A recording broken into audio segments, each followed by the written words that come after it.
Aloha everyone, this is Marcia from Salad Master na hindi naman master sa pagluluto. Mag-unbox tayo at ayan na nga, binibiyak na natin ang kahon. Ayun, bukas na siya.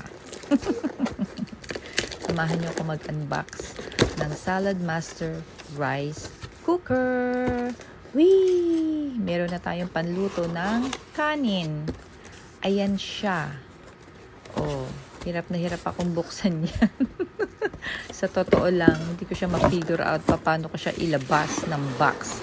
At ayan na siya, nailabas ko na at napakabigat po mga friends. Dahil yari yan sa titanium stainless steel. Yan po ang bago ng Salad Master. At ayan, natanggal na ang plastic. O, di ba? Napakakintab at napakabigat po niya. Nakala nyo ganyan-ganyan lang yan. Pero hiningal ako dyan sa kakabit-bet.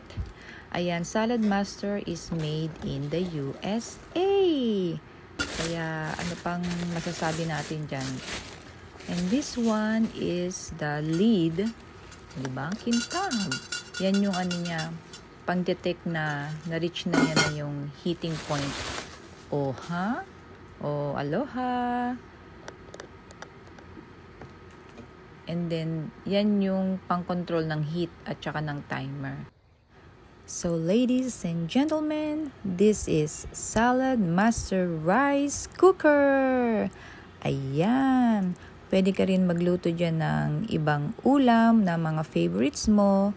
So, let's cook healthy and be healthy. Thank you for watching. Aloha. God bless everyone. Happy cooking.